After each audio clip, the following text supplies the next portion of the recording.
A forgotten language holds the power to reshape the world. In the quiet libraries of Rivendell, a young scholar named Alara found a scroll covered in the ancient Dwarven script of Khuzdul. Her decision to translate it was not just an academic exercise. It was a step onto a dangerous path, one that risked awakening hidden powers and shattering her reputation among the wise. The moment she spoke the first word aloud, the air around her began to hum with a low, resonant energy. By the end of our journey, you will understand the true might these ancient tongues still command, and the delicate balance they maintain. What secret does this scroll contain, and what slumbers in the deep, waiting for a voice to call its name? Where are you joining us from today, and what is the hour where you are? I always find it wonderful to picture us connected across different corners of the world. Do you believe some knowledge is better left undiscovered?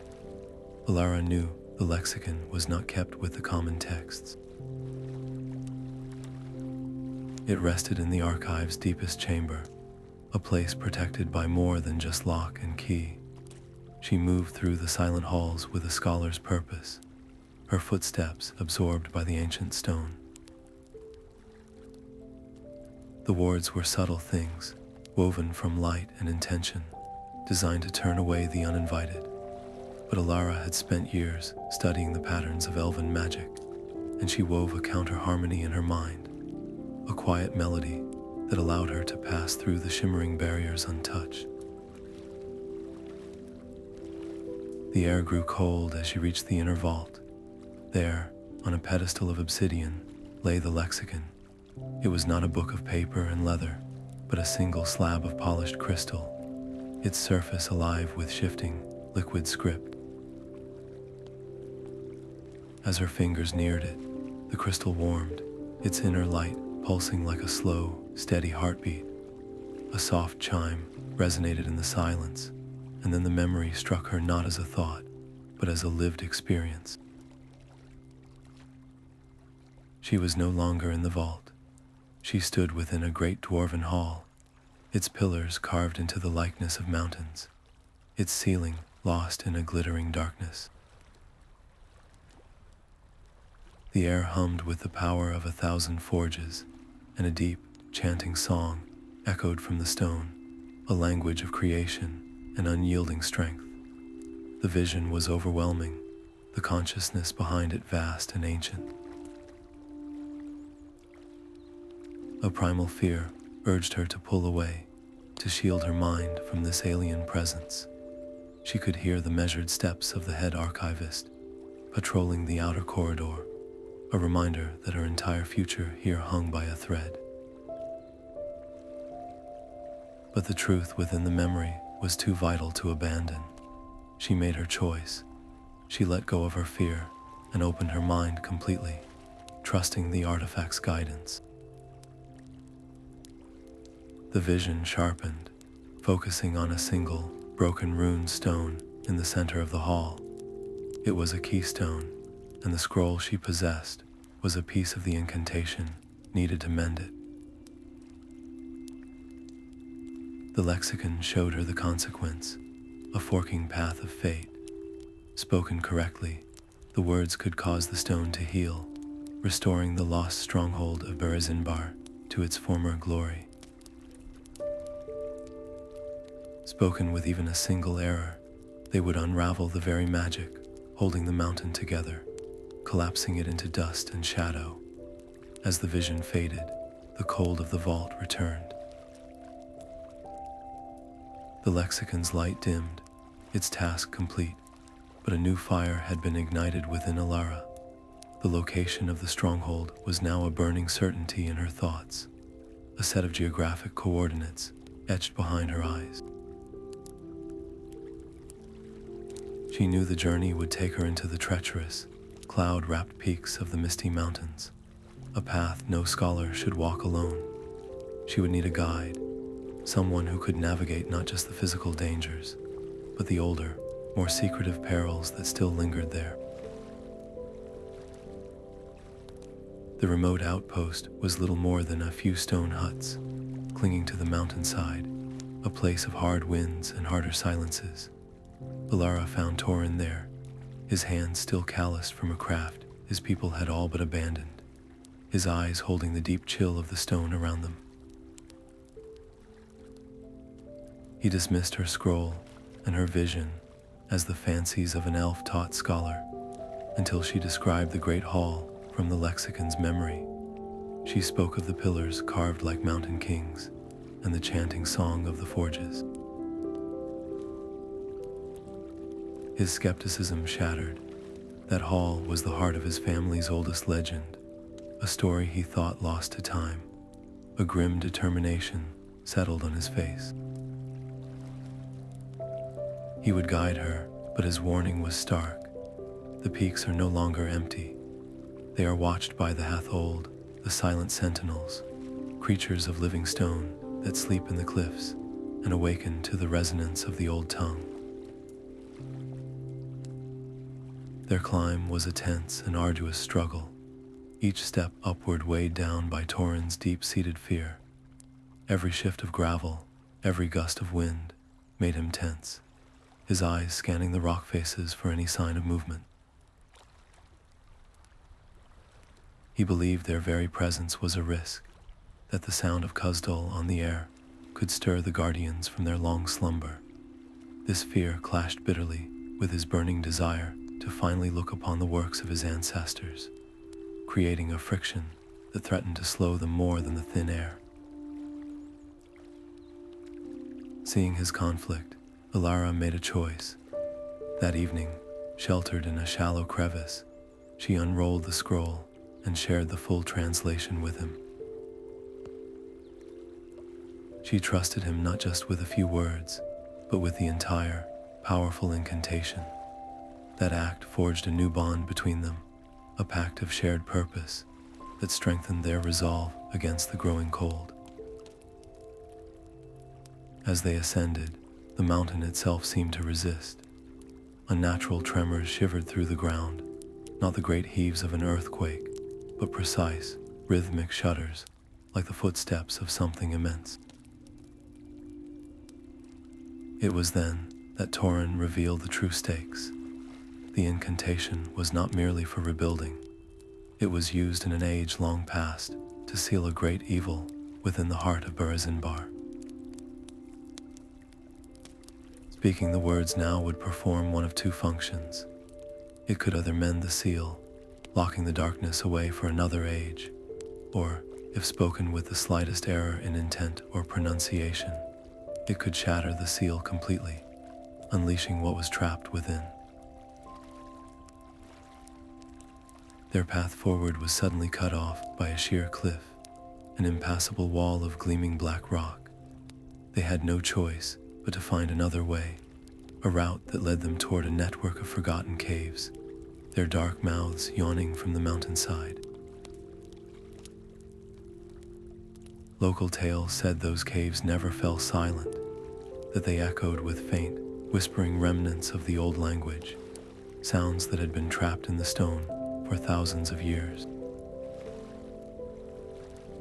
The cave entrance swallowed them, its silence a heavy, waiting presence. Alara could feel the whispers trapped in the stone, not as sounds, but as a faint pressure against her skin. Torin kept his hand on his axe, his breath misting in the unnatural chill. When the last of the outside light faded, they were plunged into an absolute blackness that felt alive and watchful. Elara knew the common tongue would be useless here. She unrolled the scroll, her fingers tracing the angular script, and spoke a single, resonant word of Khuzdul. The word for light. For a moment, nothing happened. Then, a soft blue fire ignited within the walls themselves. Runes carved eons ago flared to life, one after another, racing down the tunnel ahead of them like a chain of stars, revealing a passage that had been seamlessly hidden in the rock. As the light grew, it did more than illuminate. It awakened. Faint, shimmering forms began to coalesce from the stone, the benevolent spirits of Dwarven guardians, long turned to dust. Their voices were a collective echo, layered and distant. They spoke not of welcome, but of caution. Beware the listener below, they whispered. It hears the echoes of your will, not just your words. Then, as quickly as they appeared, the spirits faded, their light dissolving back into the runes. Torin rounded on Alara, his face etched with alarm. You have brought its attention upon us, he said. Every word we speak here is a bell tolling in the deep. He believed they had just alerted the very evil they sought to contain. But Alara saw the truth in the spirit's warning. They were not condemning her action. They were offering a path. Their guidance is not a risk. It is our only map, she insisted, her own certainty hardening. She looked at the forking tunnels ahead, one leading down into a profound darkness that seemed to pull at the very light, and another that climbed upward along a narrow, precarious ledge. Heeding the cryptic message, she pointed to the higher path. We avoid the heart, she declared. We go this way. It was a decision that shifted their entire quest, a choice to circumvent the source of the danger rather than confront it directly. Yet the spirit's final whisper lingered between them, a doubt sown in fertile ground. The incantation requires a heart untainted by greed or malice, they had said. A pure intent, the words hung in the air, unanswerable. Was her heart pure, or was it clouded by a scholar's pride and a desperate need for validation? Was Torin's drive to reclaim his heritage a noble goal, or a deep-seated hunger for a glory long lost? The question of their worthiness was now a shadow walking beside them. The new passage twisted upwards, the air growing still and thick. It opened abruptly into a cavern, so vast its ceiling was lost to darkness. Here, the silence was gone, replaced by a low, rhythmic sound that seemed to emanate from the stone itself. It was not a natural echo. It was a chant, deep and patient, rising from the shadows below. The rhythmic chant was not an echo. It was a voice. Deeper than the mountain's roots, it wove through the cavern, repeating a fractured phrase from Alara's own scroll. The sound pulled at them, a tangible force that made the very air feel thick and heavy. Torin gripped her arm, his voice a strained whisper. It is the Hathold, the listener. It feeds on the old tongue, and it uses our own words as a lure. As if in response, the chant shifted, mimicking Torin's warning with a cruel, distorted accuracy that sent new tremors through the floor. The disorientation was instant. The cavern seemed to spin, the exits they had marked moments before now lost in a shifting maze of stone. A shower of rocks fell from the ceiling, not a random collapse, but a targeted strike that crashed between them, forcing Elara back and cutting her off from Torin. He shouted a protective chant, a low, guttural phrase meant to steady the earth, but the Word-Eater twisted the syllables. The ground where Torin stood buckled, the stones rising up to clutch at his boots. They could not speak. Every word was a weapon turned against them. Their only communication was a frantic language of hand signals and the quick carving of runes into the dust. A desperate and slow way to plan. Elara knew they were being herded, played with. She made a decision. Unfurling the scroll, she ignored the phrases of power and sought a quieter, more subtle line of text. She would not attack the beast. She would try to cage its voice. She spoke a phrase of binding, her voice thin against the crushing weight of the chant. For a moment, nothing happened. Then, a sphere of absolute silence bloomed around them, swallowing the oppressive sound. The sudden quiet was a physical relief. But the effort cost her. Elara slumped against the wall, her face pale, as if the spell had drawn its power directly from her spirit.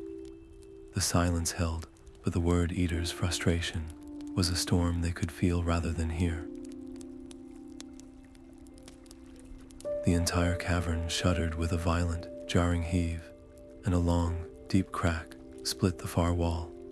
The ancient restraints that had held it were failing. As the silence began to fray at the edges, Torin pointed. Across a newly opened chasm, a narrow fissure glowed with the faint promise of outside light. Their escape was in sight, but below them, the scattered stones of the earlier rockfall were moving. They slid across the floor, clicking together, assembling with terrifying speed into a rough, towering form of jagged rock and malevolent intent. The Word-Eater was giving itself a body, and it began to climb from the depths to follow them. The chasm was a gaping maw of shadow, its far side impossibly distant. Torin's eyes widened with a sudden, sharp memory. He grabbed Alara's arm, his voice tight with urgency. "My grandfather spoke of the speaking bridges," he said, "pathways that answer only to the voice of our makers." He did not wait for her to question him. He began to teach her a single, guttural command, the Khuzdul word for form. It was a sound of pure intention, a syllable that felt like stone, grinding against stone. Together, they leaned over the abyss and chanted the word, their voices straining to become one. For a terrible moment, the void answered only with silence. Then, with a deep, grating roar, massive slabs of raw granite tore themselves from the chasm walls below, slamming together to form a narrow, shuddering archway across the darkness. The bridge was a testament to a forgotten art, but it was dying with each second. The stone groaned under their feet, its surface rippling like water. To cross, they had to speak without ceasing, each footfall requiring a new word of reinforcement, a constant stream of ancient power, just to keep the path from dissolving back into the deep. But their voices were not in harmony. Alara's pronunciation was perfect, a scholar's precise recitation, every tone and inflection exact. Torin's was raw and instinctive, shaped by a blood-deep connection to the stone itself. The bridge reacted to the dissonance, cracking under the conflicting vibrations. Slabs shifted, and a piece of the path crumbled away into the void just behind Alara's heel. The Word-Eater's approach was a tremor that shook the very air, its new stone body scraping against the cavern walls. Torin knew they would not make it. His eyes fell to the hammer at his belt, a tool passed down through countless generations, its handle worn smooth by the hands of his ancestors. It was the last physical proof of his lineage. Without a word, he yanked it free. With the sharp edge of a rock, he carved a single, stark rune into the metal head, the symbol for stability, for foundation. He did not hesitate. With a final, pained look, he hurled the hammer into the center of the chasm. It did not fall. It hung in the air for a heartbeat, the rune blazing with a fierce, golden light, and then it plummeted, striking the bridge's central arch. A wave of calm, solid power radiated outward, instantly stilling the shaking stones and sealing the cracks. The path was now anchored, but the cost was written on Torin's face. They scrambled across the newly stabilized bridge as the monstrous Sentinel took its first step onto the span behind them. Its weight was an offense to the magic. The entire cavern groaned in protest, and centuries of dust, shaken from the ceiling, fell like a fine, choking rain. They reached the other side just as the central arch, burdened beyond its limits, shattered with a sound like a mountain breaking its back. The bridge dissolved into a waterfall of tumbling stone. They watched, breathless, as the rocks and the cherished hammer were swallowed by the darkness below. But their relief was short-lived. The falling stones did not plummet into the abyss. They slowed, swirling in a vortex of malevolent will. The Word-Eater was not defeated. It was adapting. The stones reconfigured in mid-air, snapping together to form two vast, jagged wings. With a beat that sounded like a rock slide, the creature lifted itself from the chasm and surged into the upper tunnels after them. The sanctuary air was cool and still, tasting of ancient dust and ozone. Elara and Torin stumbled into the heart of the mountain, a vast circular chamber where the very walls pulsed with a soft, internal light. In the center stood the altar, a block of pure mithril, its surface alive with glowing runes that had never felt the touch of time. The oppressive presence of the Word-Eater vanished the moment they crossed the threshold, replaced by a profound, humming silence. They spun around to see the creature halt at the chamber's only entrance, a great archway of stone. It could not enter this hallowed space, but its frustration was a physical force. It began to tear at the archway with its stone claws, methodically pulling down massive blocks to seal them inside. "We are not trapped," Alara breathed, her eyes fixed on the altar. "We have been given a stage." Torin saw only their impending doom. "We must use the incantation as it was written, to reinforce the seal," he insisted, his voice tight with the urgency of the collapsing entrance. "That is the only safe path, but safety is an illusion," Alara countered, her mind racing. "To seal it away again is to leave this poison in the heart of the mountain, for another age to discover. We have a chance to cure it, not just cage it." Their debate was frantic, whispered against the grinding roar of falling stone.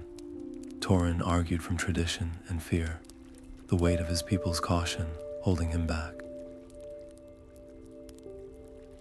Elara argued from hope and a dangerous new understanding, the lexicon's vision showing her that this language was meant for creation, not just defense.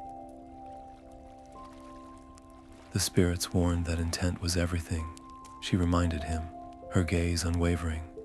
"What is our true intent? Is it to hide from a problem or to solve it?" In that moment, Torin saw not a reckless scholar, but a partner who trusted their combined strength. He gave a sharp, reluctant nod. "We weave a new thread, then."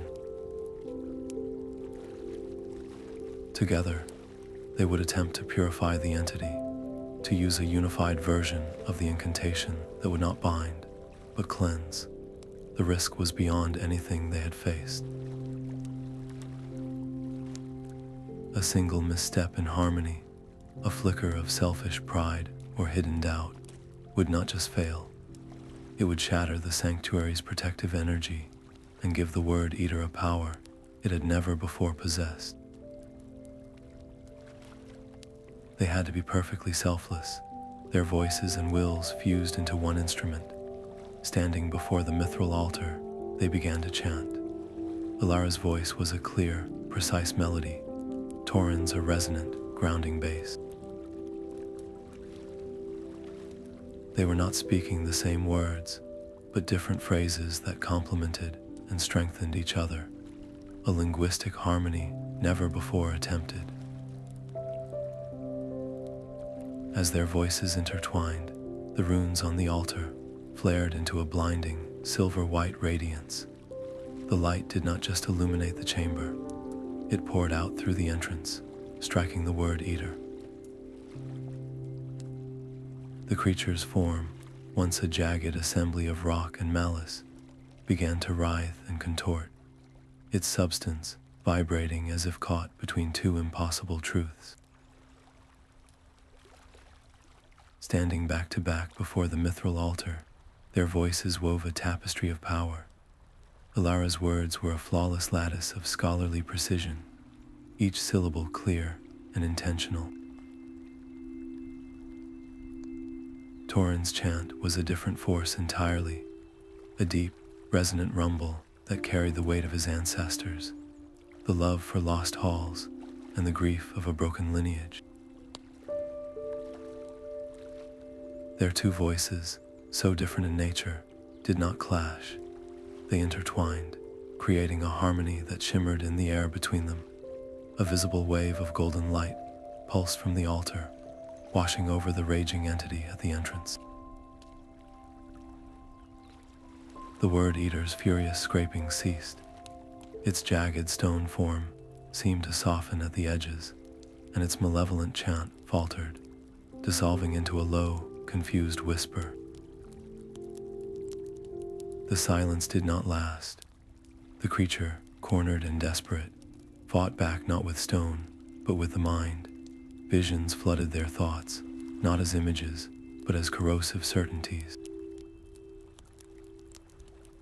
Elara saw herself standing before the head archivist, her life's work dismissed as reckless fantasy, all her credibility turned to dust. Torin felt the crushing weight of his people's disappointment, their last hope for restoration extinguished by his own failure. The entity sought to poison their partnership, making each see the other as the source of their ruin. Alara's voice wavered for a heartbeat, the golden light flickering in response. In that moment of shared despair, Torin did not shout a command or a warning. He spoke a memory aloud, his voice thick with emotion. He remembered his grandfather, not as a stern elder, but as a tired old man, humming a simple lullaby in Khuzdul by the firelight.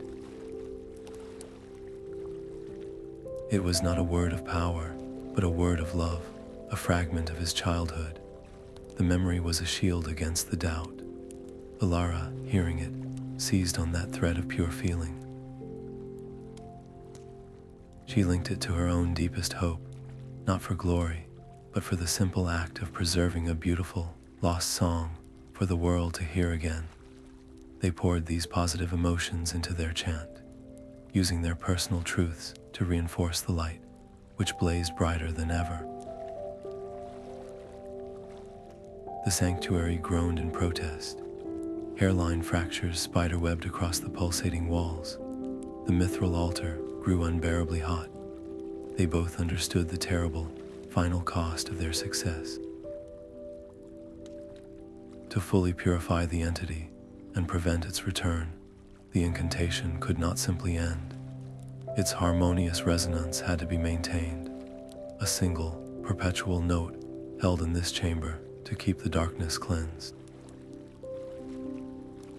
One of them would have to stay, becoming a living anchor for the spell, a guardian bound to the mountain's heart for an age. It was a sacrifice that meant a life of endless solitude. As this truth dawned on them, the golden light swelled into a final, blinding crescendo. The Word-Eater's form did not shatter or collapse. It gently dissolved, its malevolent essence unraveling into a million motes of harmless, glittering dust that settled like fine sand on the cavern floor. A profound, true silence fell, the kind that comes after a great storm has passed. The grinding tremors ceased, but as the light receded, the runes on the mithril altar did not fade. They shifted, their glowing lines flowing like liquid silver, until they coalesced and pointed unmistakably at Torin. The mountain had chosen its guardian. The ancient magic recognized the deeper, more enduring connection, the blood bond that could sustain the harmony forever. The runes now designated him as the new Sentinel of Burizinbar. The rune's glow settled upon Torin like a mantle of starlight, and in that moment he understood the altar's demand. There was no hesitation in his eyes, only a profound and sorrowful acceptance. He turned to Alara, the plea to take his place dying on her lips before she could voice it. He would not allow it. This was not her burden. His voice, though thick with emotion, did not waver as he began a new chant, a vow in the deep tones of his ancestors.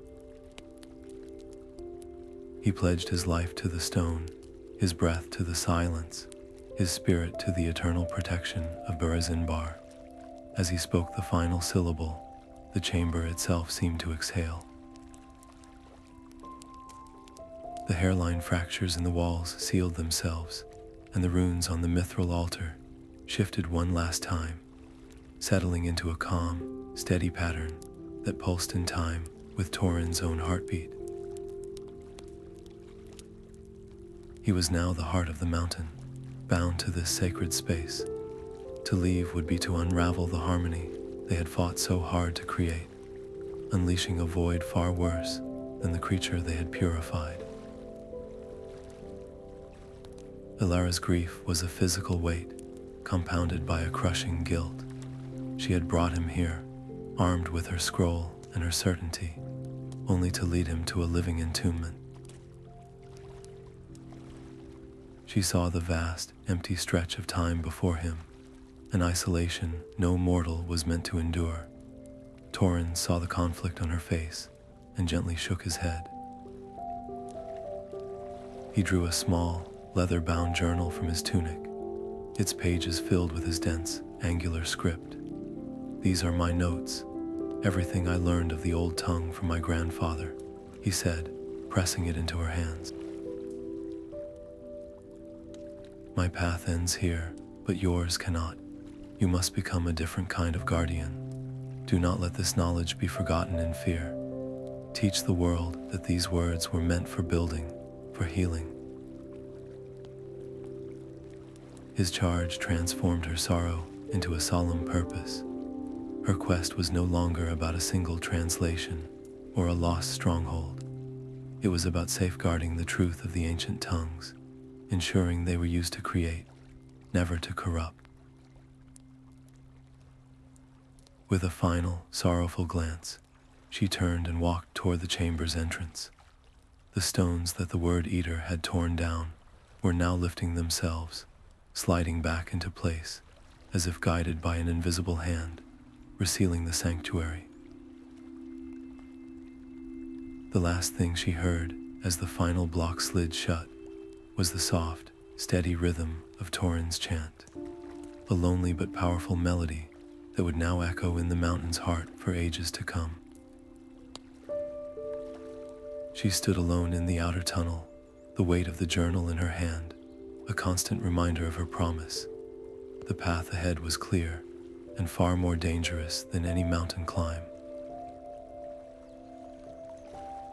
She had to return to the world of scholars and skeptics, to a society that either craved the power of the old tongues for selfish gain or dismissed them as myth. Her new mission was to walk the line between them, a keeper of secrets who must now decide what knowledge to share and what must remain forever hidden in the silent, watchful heart of the mountain. The path down the mountain felt different under her feet. Alara moved with a new caution, the leather-bound journal and the fragile scroll a heavy weight in her pack. She was now a keeper of secrets, and every decision felt monumental. She began to use the words from Torin's notes, not for great feats of magic, but for small, careful acts. When a loose scree of rock threatened to tumble down upon her, she did not command it to stop. She whispered a word of settling, a gentle plea for stability, and the shifting stones stilled, nestling back into the mountainside with a soft, grating sigh. At a stream clouded with silt from the higher avalanches, she spoke a soft phrase for clarity, and the water cleared, flowing clean and bright over the pebbles. The mountain itself seemed to acknowledge her respect. Where the ascent had been a brutal fight against wind and stone, her descent felt strangely guided. A difficult pass would appear less treacherous. A hidden animal trail would reveal itself at just the right moment. It was not an invitation, but a quiet acknowledgement of a pact honored. Yet this ease did nothing to lighten the loneliness that walked beside her. She was now utterly alone in her knowledge, carrying the truth of a power that could build or annihilate, a truth too dangerous to share freely. The memory of the Word-Eater's corrosive visions was a constant reminder of how such power could be twisted. One evening, sheltered in a pine grove, she made a fateful choice. Unfurling the precious scroll by the light of a small, concealed fire, she took out her ink and a fine brush. She did not destroy a single word. Instead, she began to translate the most potent and dangerous phrases, the commands for unmaking, for compelling wills, for shaking the foundations of the earth, into a complex, personal cipher. She wove them into what would look like a scholar's personal musings, a diary of botanical sketches and star charts. The true power was hidden in plain sight, accessible only to someone who knew both the original tongue and the key to her mind. It was a risk, but a necessary one. The scroll in its pure form could not be allowed to exist in the world. This act of concealment was driven by a chilling certainty. The magical resonance from their battle in the sanctuary, the sheer power they had unleashed, would not have gone unnoticed. Other ears, tuned to such frequencies, would have felt the disturbance ripple through the world's unseen layers. Seekers of power, collectors of artifacts, rival academics with fewer scruples, they would be drawn to the misty mountains like moths to a flame, and they would be looking for the source. She had to stay ahead of them, to reach the relative safety of the scholarly halls before they found her. Days later, as the air grew warmer and the sharp peaks gave way to rolling foothills, she saw it. A campfire flickered in a valley below, far from any established trail. She crept closer, using the gathering twilight as her cover. The men gathered around the fire were not rangers or traders. Their robes were fine but travel-stained, and on the breast of the one tending the flames was a distinct, embroidered insignia she knew all too well. It was the sigil of Kalin, a historian from the southern cities, a man infamous for his collection of enchanted objects and his utter lack of ethical restraint. They were not lost, they were waiting. The scent of pine smoke and ambition carried on the night air. Alara melted into the shadows, her breathing shallow as she watched Kalin's camp. He was not merely a collector, he was a hunter, and his prey was the echo of the power she had unleashed. He held a small, crystalline orb in his palm, its inner light pulsing with a faint, sickly green hue. He boasted to his men about tracking the resonance of her incantation, a ripple in the world's magic that his device had locked onto like a bloodhound. It was not just the scroll he wanted, but the very knowledge in her mind, which he planned to sell to the highest bidder to fund his obscene collection. The orb was already piecing together her likely route back to the libraries, cutting off her safest path home. Every instinct screamed at her to call upon the deep, shaping words of Khuzdul, to summon a rockslide or a mist to cover her escape. But such a blatant use of power would be a beacon to that device, painting a target on her back for Kalin's arrows. She had to be a ghost. Thinking quickly, she recalled a gentler, more subtle tongue. She whispered a single, flowing phrase of Quenya, the language of the High Elves, a word for concealment that did not command the world, but merely asked the light and shadow to weave more closely around her. It was a delicate magic, a breath on the wind. Down in the camp, Kalin frowned at his orb. The green light flickered, dimmed, and then died completely, unable to get a fresh fix on her location. His confident smirk vanished, replaced by a scowl of pure frustration. This setback did not make him retreat. It made him cruel. He barked an order, and two of his thugs dragged a pair of bound figures into the firelight. They were simple travelers, a wool merchant and his young apprentice, their faces pale with terror. If the Keeper of the Words values her secrets more than these innocent lives, Kalin announced, his voice projecting into the surrounding darkness, then their blood is on her hands. He would force her into the open by threatening what she had sworn to protect.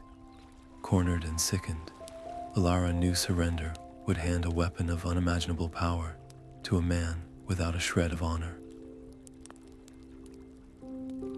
But she could not let the hostages die for her silence. A new plan began to form in her mind, a dangerous gambit that turned Kalin's own greed into a weapon against him. He saw the ancient tongues as a key to a vault. She would have to show him they were also a lock, and that his hunger would be his own cage. She would need to rescue the travelers and discredit him utterly, ensuring no one would ever trust his claims again. The scroll and the journal were no longer just artifacts to protect. They were the bait for a trap. The canyon walls rose like silent judges on either side, their striated stone a perfect canvas for sound. Elara led Kalin's hunting party into this narrow throat of rock with whispered taunts, fragments of Kuzdul that bounced and fractured, multiplying into a chorus of phantom voices. His men spun in confusion, swatting at echoes, their own shouts feeding the chaotic symphony. The crystalline orb in Kalin's hand flared from green to a frantic, blinding white, its delicate magic overwhelmed by the conflicting vibrations until it cracked with a sharp, final sound, its inner light dying for good. In the chaos, Alara slipped to the hostages, her knife severing their bonds with swift, silent cuts. But Kalin was not so easily undone. He stood firm amidst the swirling echoes, his eyes narrowing with a predator's focus. He began to shout back, not with confusion, but with twisted purpose. He repeated the corrupt phrases he had collected, perversions of the ancient tongue meant not to build, but to break. His commands slammed into the canyon walls.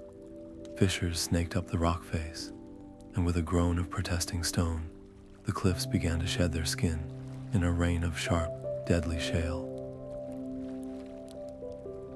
Elara had a choice: remain hidden and let them all be crushed, or reveal the very power he sought. She stepped into the open, placing herself between the falling rock and the freed prisoners. She did not shout. She spoke a single, fluid phrase in Sindarin, the language of the Elves. Her voice was a clear bell in the tumult, and the words wove a shimmering, silver dome of energy over their heads. The protective shell hummed as rocks slammed into it and shattered, holding firm against the cascade. Kalin's fury vanished, replaced by a terrifying, glittering obsession. He had seen it now, a living tongue he did not possess. He would not kill her.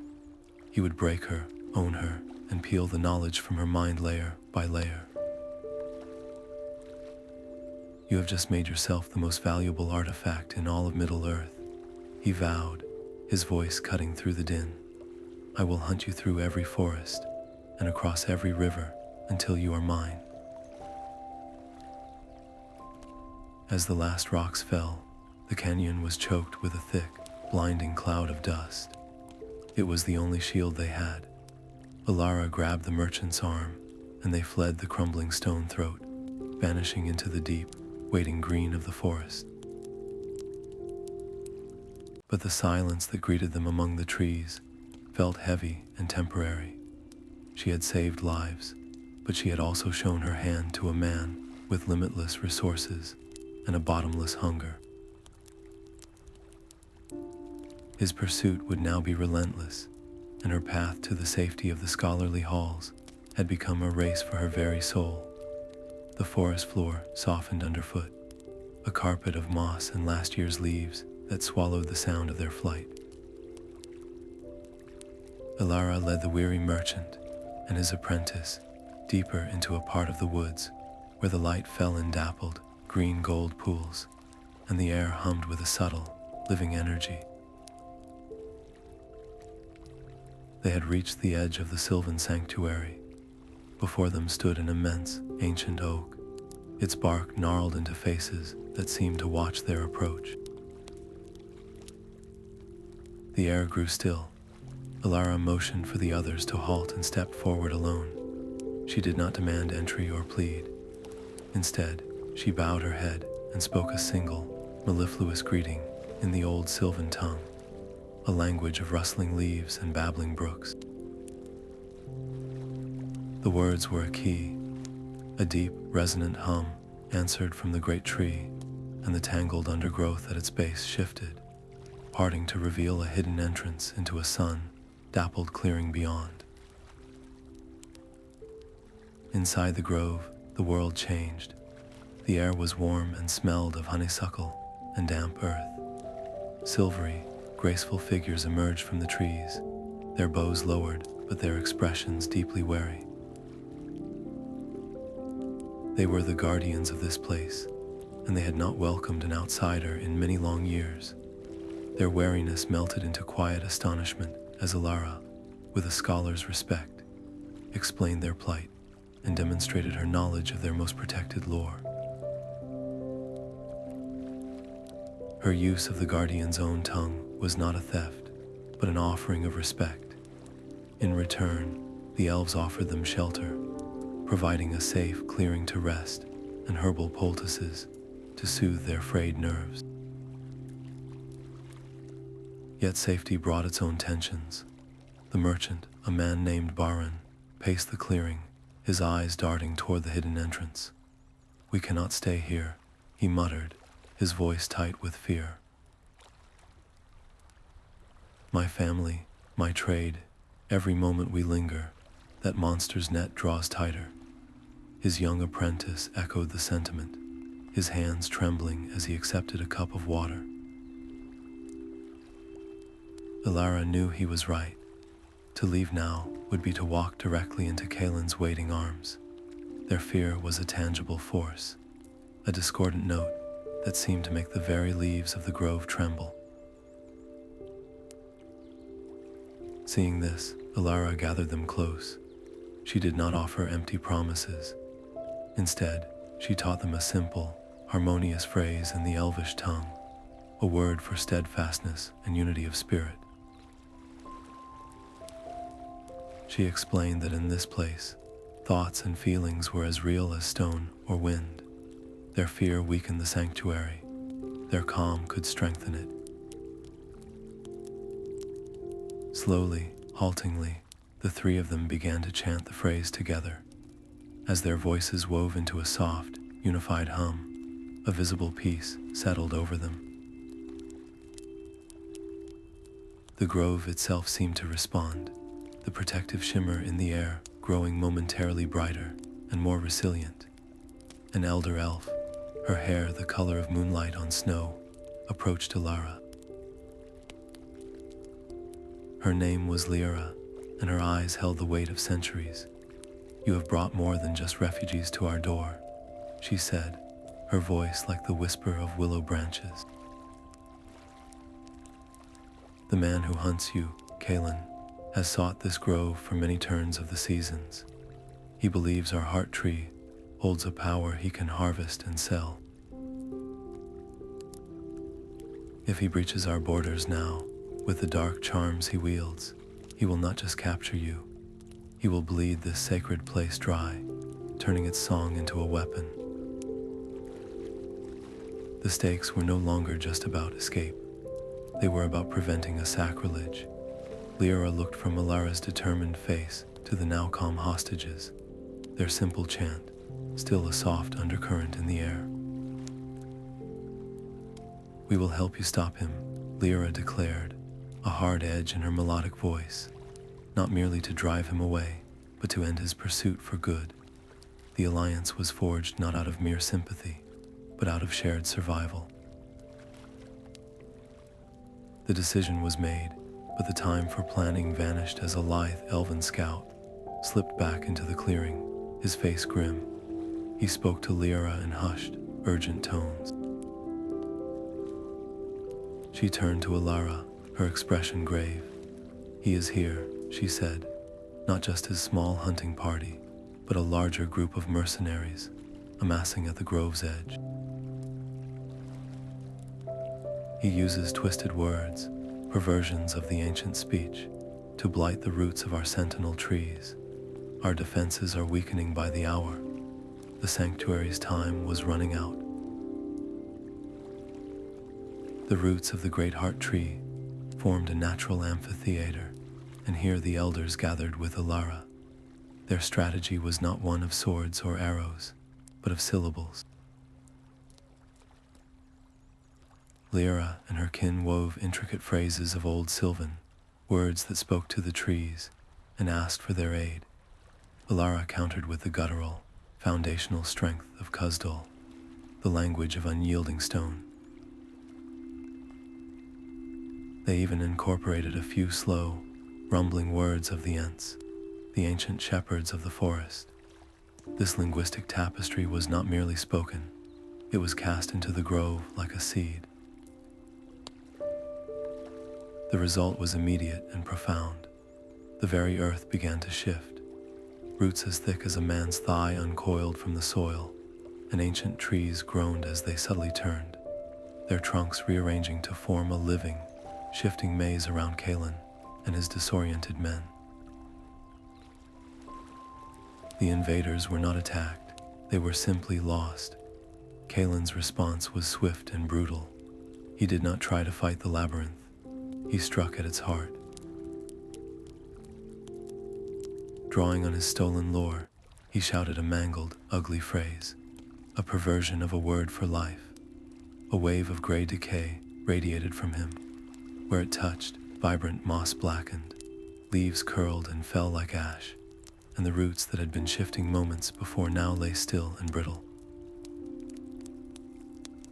The grove's song faltered, and a pained silence fell. The elves cried out, their focus instantly torn from expanding the maze to a desperate, collective effort to heal their home. They channeled their energy into mending the blight, their chants a balm against the spreading corruption. Alara saw their defense turning into a futile race against decay. "We cannot just heal faster than he can destroy," she said, her voice cutting through the distress. "We must overwhelm the poison at its source." She proposed a gambit born from her journey's deepest lessons. She would speak the pure, original Khuzdul word for growth from her scroll, a word of raw, creative power, but she would not shout it alone. She asked the elves to channel it through their profound connection to the living grove, to temper its raw, dwarven intensity with their own sylvan grace. It was a fusion of magics that had never been attempted. Elara, her face pale but determined, gave a solemn nod. The elders linked hands, forming a circle around Alara, their voices rising in a harmonious elvish melody that wove a conduit of pure life energy. Alara took a steadying breath and spoke the word, It was not a shout, but a deep, resonant command that vibrated in their bones. The power that flowed through the elvish conduit was not a gentle wave, but a tsunami of green force. It did not simply reverse the decay, it erased it.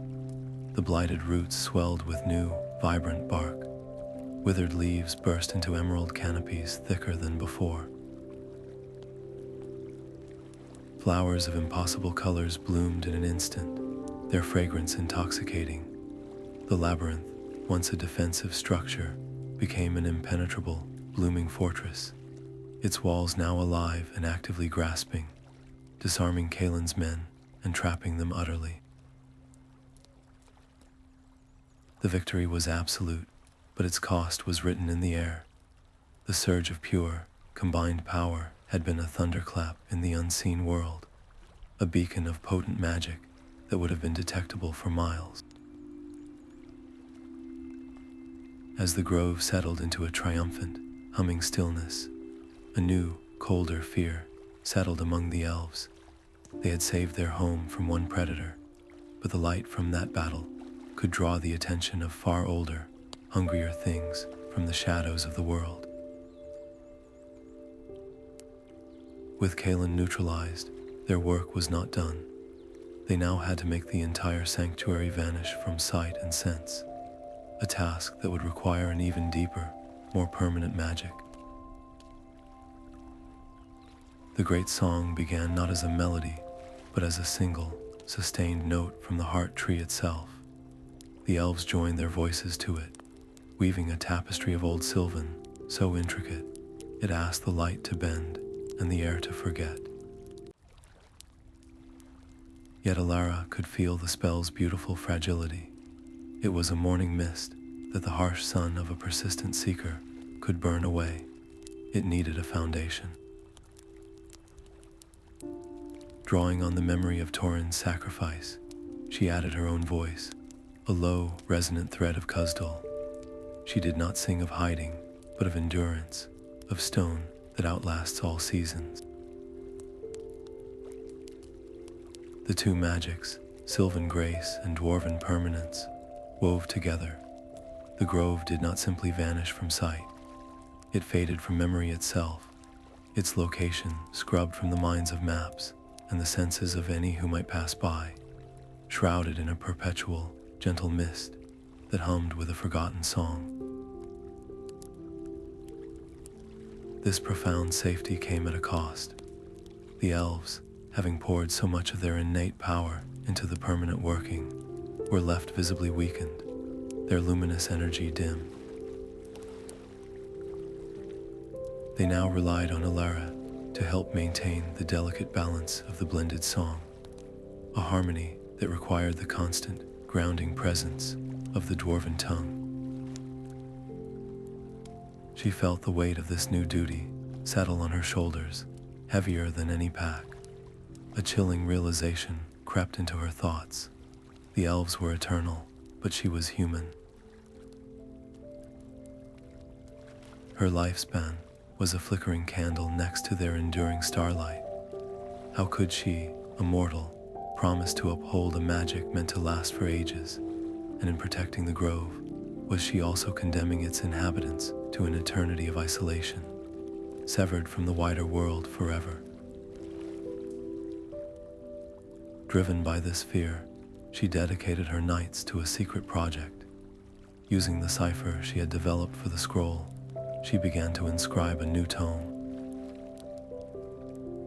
This was not a translation, but a blueprint. It detailed the exact method of the blended song, the precise interplay of Elvish and Dwarven syllables that maintained the concealment. Her script was a labyrinth of botanical illustrations and star charts, where the true power was hidden in the spacing of leaves and the angles between constellations. This encrypted book was her legacy, meant to be passed to a future, worthy guardian, if age or fate prevented her from continuing her vigil. Yet the moment she inscribed the final symbol, she felt a subtle shift in the air, a faint, predatory curiosity. brushing against the edges of the concealed grove. Her very act of creation had sent a ripple through the world's unseen layers. In the libraries and shadowy markets far away, rumors began to circulate among a certain class of scholar and treasure hunter. They spoke of a unified language of power, a fusion of magics that could achieve the impossible. The existence of her tome, a concept born of necessity, had itself become a target, threatening to draw a new wave of danger to their hidden sanctuary. To protect the knowledge, she could not simply hide it in one place. She needed to shatter the mirror, so no single piece could show the whole picture. Resolving to seek out the other guardians of ancient tongues, she thought of the Ents of Fangorn Forest, the ancient shepherds of the trees. Perhaps they, with their patient, long memory and profound connection to the oldest songs of the earth, could help her create not a single fortress for knowledge, but a lasting, distributed network of protectors, where the truth could be kept safe, not by one, but by many. Fangorn Forest was a breathing entity of ancient wood and deep shadow. Alara stood at its edge for 3 days and 3 nights, not demanding entry, but speaking the slow, rumbling greetings of the Entish tongue. She offered her name, her purpose, and the memory of the concealed grove, repeating the phrases with the patience of the stone she had learned to emulate. On the 4th morning, the earth itself seemed to shift, and Treebeard, the eldest Ent, emerged from the gloom. His voice was the sound of roots grinding through deep soil, and his skepticism was a palpable force. He saw her not as a keeper, but as another hasty creature hungry for power. But then she spoke of Torin, of his sacrifice in the mountain's heart to preserve a harmony. She described the blended song of the Sylvan Grove, a desperate act of creation to prevent a sacrilege. The great, leafy beard of the Ent trembled. A deep, sorrowful hum resonated in his chest. Hroom, he murmured, a long sacrifice, a quiet song. These are not the acts of a hasty being. He agreed to call a gathering. From the deepest reaches of the forest, the Ents came.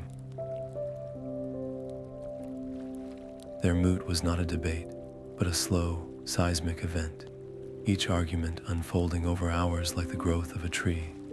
Some, like the grim-faced Ent known as Leaflock, argued for absolute silence. The words are a seed, he boomed. Even planted with good intent, any growth can be twisted by shadow in time. Better they sleep with us, forgotten. The tension was the slow creep of frost over a spring leaf. Alara listened to their deep, rumbling fears for a full day, understanding that her very presence was the conflict they feared. She did not argue with words. She saw a young sapling nearby, struggling for light and growing crooked. She walked to it, and in a voice both gentle and firm, she spoke a single, complex Entish phrase. It was not a command to grow, but a story of sunlight and deep, nourishing soil, a narrative that encouraged the tree to find its own straight and true path. As she spoke, the sapling's trunk subtly straightened, its leaves turning a richer green. It was a small magic, an act of pure, selfless nurture. The Ents fell into a profound silence. Hroom, yes, Treebeard said at last, the sound final and decisive. The root of the intent is sound. The forest would remember this act. The Ents agreed to become the living libraries, their long memories and patient hearts, the perfect vessels for the pure, unspoken forms of the ancient tongues. But their final warning was a chill that settled in the air. If these scattered words are ever gathered by a dark will, Treebeard cautioned, if they are forced into a single, unified shout of command, it would not simply break a mountain or a forest. It would unravel the song of the world itself. The natural order would cease to be. With the Ents now standing as silent sentinels of speech, Alara's quest evolved. She possessed allies, but their knowledge was rooted in place, immovable and silent. How could this wisdom be shared with the few who might need it, the future guardians, without broadcasting its location to every greedy and wicked soul in MiddleEarth? The very act of communication had become her greatest and most dangerous puzzle. The Weeping Caves were a sanctuary of pure sound.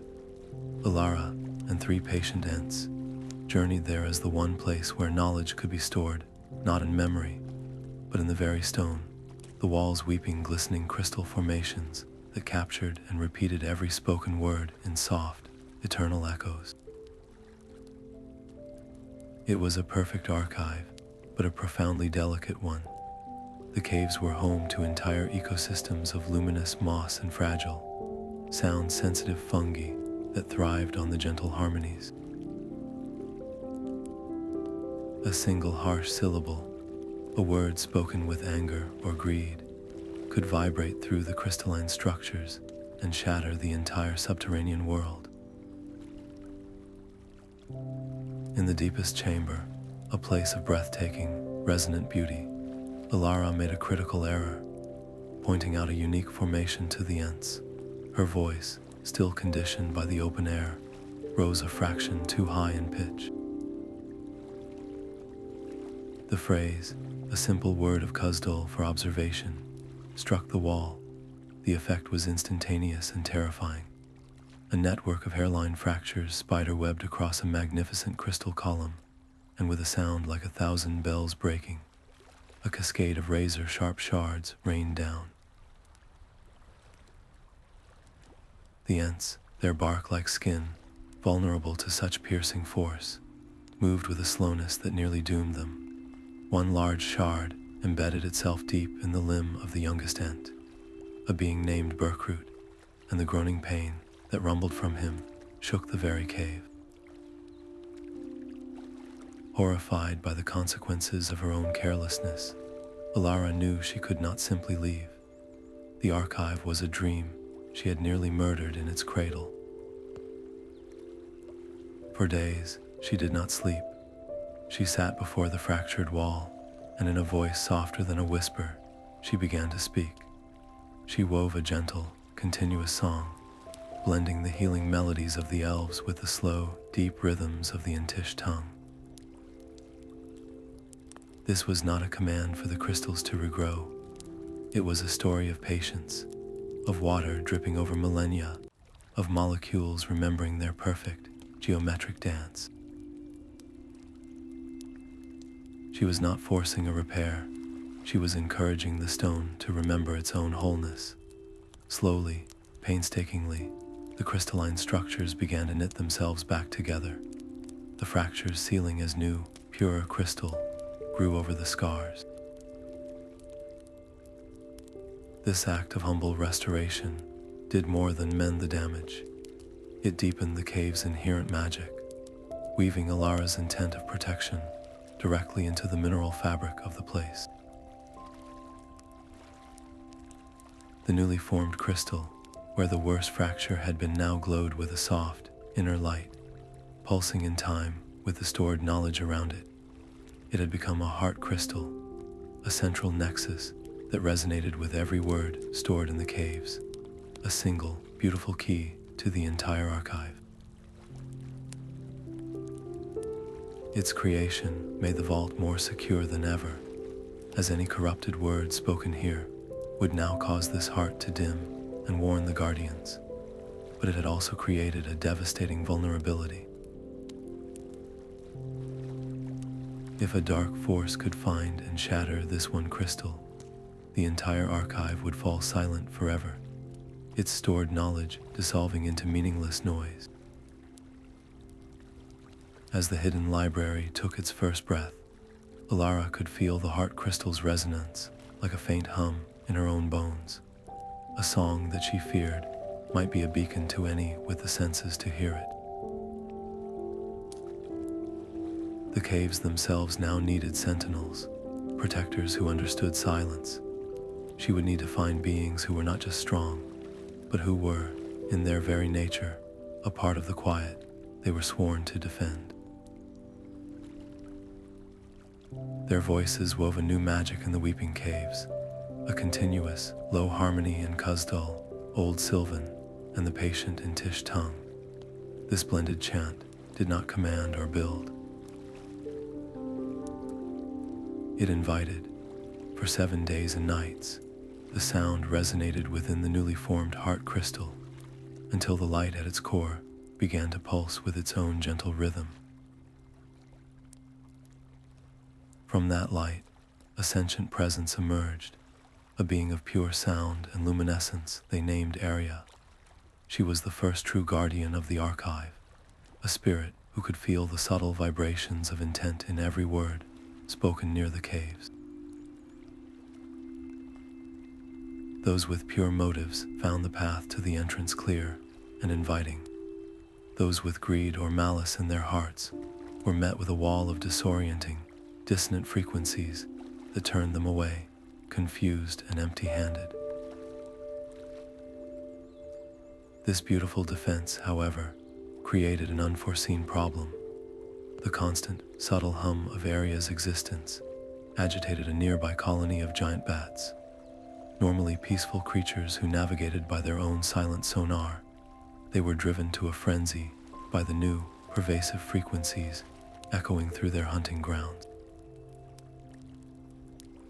They began to swarm the cave entrance at dusk, their massive wings beating against the opening in a blind, panicked assault.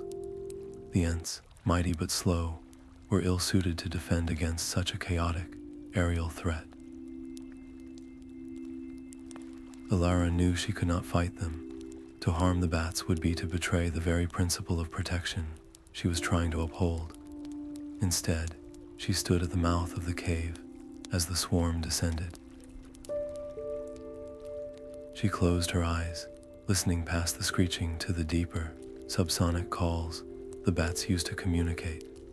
She then began to sing, not in words of power, but in a soft, melodic phrase that mimicked their own language of calm and safety.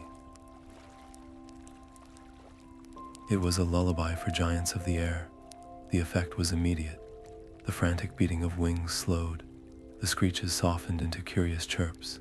One by one, the great bats settled on the surrounding cliffs, their dark, intelligent eyes fixed on her. She had not commanded them. She had spoken to them, and they had listened. From that moment, a truce was born, and then an alliance. Alara spent days learning their simple, rhythmic language, and in return, she enlisted them as the Archive's aerial scouts. Their keen hearing could detect travelers or threats from miles away, giving the Guardians precious time to prepare. The bats agreed, extending the cave's protective web high into the sky. Yet their new, organized behavior did not go unnoticed. In a nearby village of men, nestled in the valley below, people began to whisper. They saw the bats flying in strange, deliberate patterns, no longer scattering randomly at night. To them, this was no natural event. It was an omen, a sign of some dark magic stirring in the forbidden mountains. Fear is a swift traveler. Soon, the village elders were planning a party of their strongest hunters to investigate the disturbance, to root out what they saw as a looming danger. Elara watched their preparations from a high ridge, the weight of another potential conflict settling on her. She could not let them come with weapons drawn. To turn them away with magic would only confirm their darkest fears and make them eternal enemies. The only path forward was to walk into the heart of their fear, armed not with a scroll, but with the truth. She would go to the village herself and attempt the most delicate incantation of all, the art of persuasion. The path down from the caves led Alara into the village of Whispering Pines, a humble cluster of timber homes nestled in a high valley.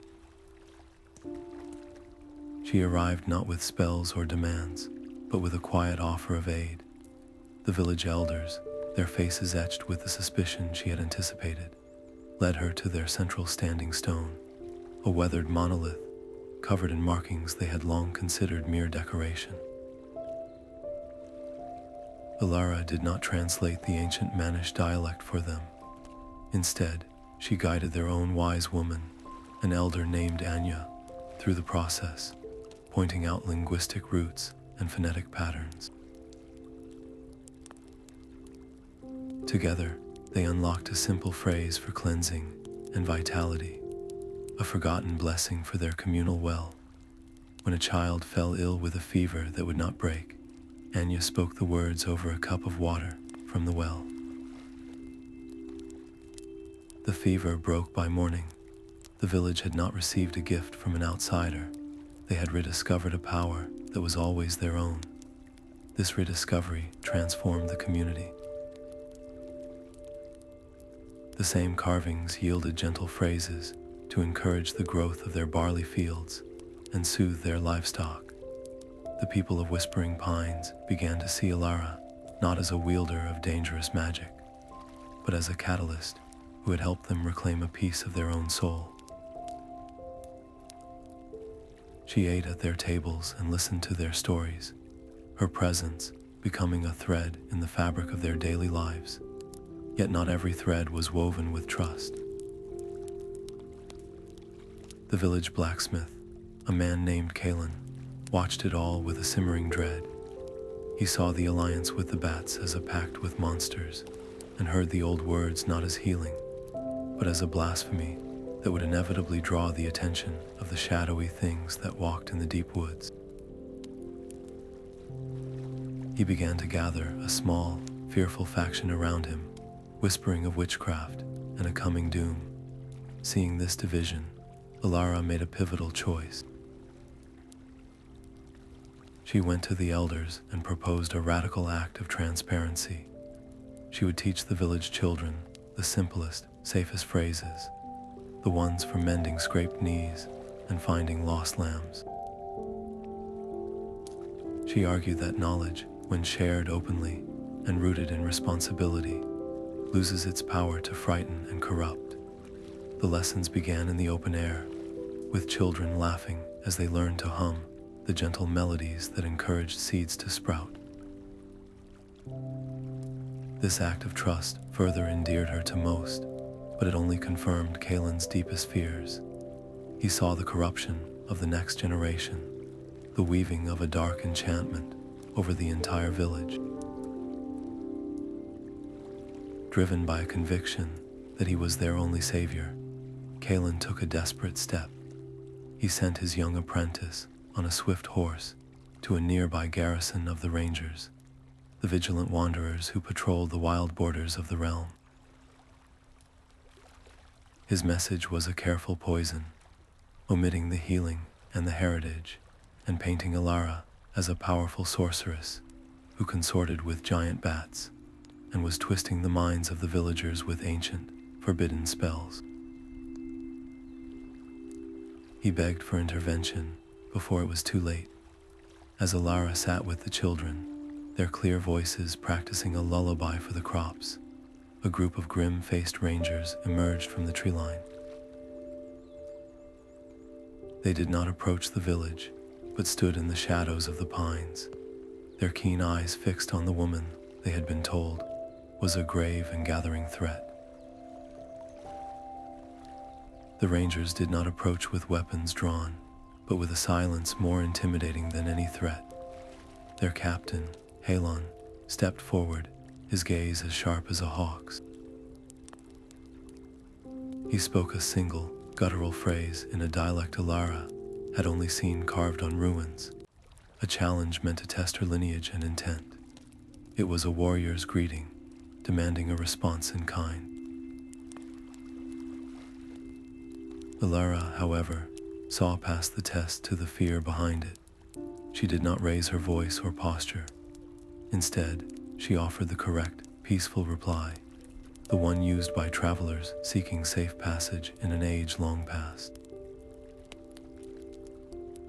The tension in Halon's shoulders eased, replaced by a look of profound surprise.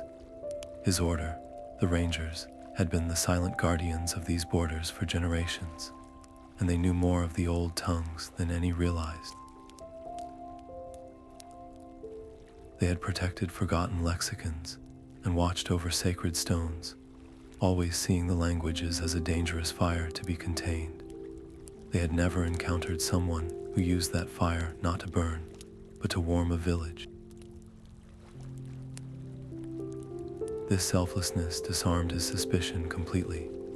He then shared a darker truth, one that made the villagers' fear of bats seem trivial. A shadowy organization, known as the Silent Brotherhood, was actively hunting for the ancient tongues. Their goal was not to wield the power, but to extinguish it entirely, to create a silent, manageable world under their absolute control. They believed any magic, even that used for healing, was a chaotic variable that threatened their vision of perfect order.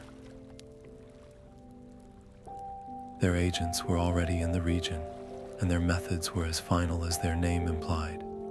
They did not imprison those who spoke the old words. They silenced them permanently. Faced with this new, systematic enemy, Alara saw a stark choice. She could continue alone, a single guardian protecting scattered secrets, or she could join a network that spanned the wild places of MiddleEarth. She agreed to an alliance with the Rangers, offering them the locations of the Weeping Caves and the Ents Forest in exchange for their protection of Whispering Pines and other vulnerable sites. The stakes were now terrifyingly clear. The conflict was no longer a personal race against a single collector, but a covert war for the soul of magic itself. The Rangers' involvement made the fight more organized, but it also painted a larger target on all of them. To give them an advantage, Halon provided a small, trusted escort to guide Alara to her next destination. She was bound for the great library of Minas Tirith, a fortress of knowledge built in a time of great wars. She hoped its historical records might hold a pattern, a clue to the Silent Brotherhood's origins and their next move, a way to defend the world's oldest songs against those who would impose an eternal and terrible quiet. The archives of Minas Tirith smelled of old vellum and urgent purpose. Alara and her ranger escort worked in a silent, focused rhythm beneath the vast, vaulted ceilings, their table buried under layers of scrolls and leather-bound codices. They were not merely reading history, they were hunting for a ghost in the text, cross-referencing ancient trade routes with linguistic decay patterns and the migration of obscure philosophical sects. The pattern that emerged was a chilling one. The Silent Brotherhood was not a recent cult of fear. It was born from a noble, tragic ideal, a splinter group of Numenorian scholars who had witnessed the catastrophic power of the One Ring.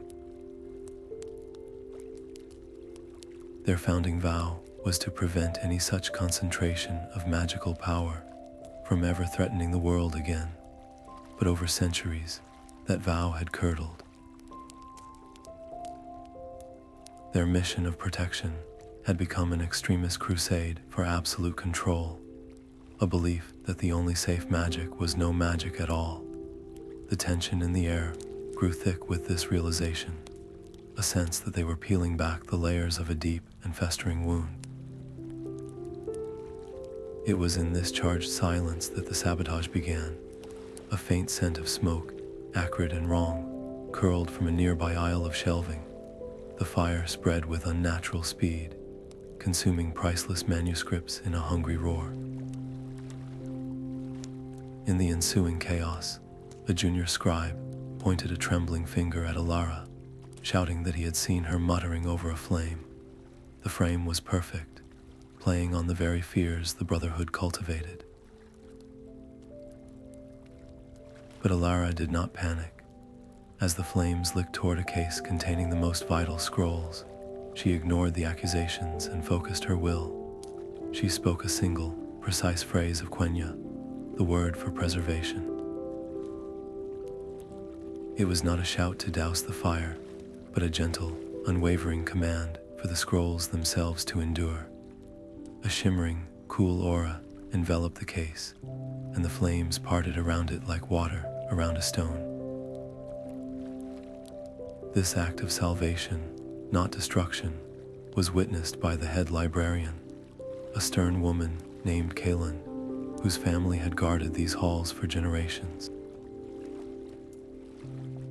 She saw the truth in Alara's magic and in the terrified eyes of the real saboteur, who broke under her gaze and confessed before being seized by the Rangers. The attempted burning confirmed a terrifying new reality. The Brotherhood no longer saw Alara as just a nuisance.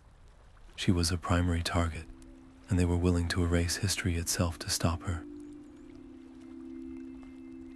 The stakes were no longer about her life, or even the languages she protected, but about the preservation of memory, the very record of who we are and where we came from. With the librarian's full and furious support, Alara was granted access to the most restricted sections, chambers even the Rangers had not known existed. There, in a folio of crumbling merchant ledgers from the Third Age, she found it.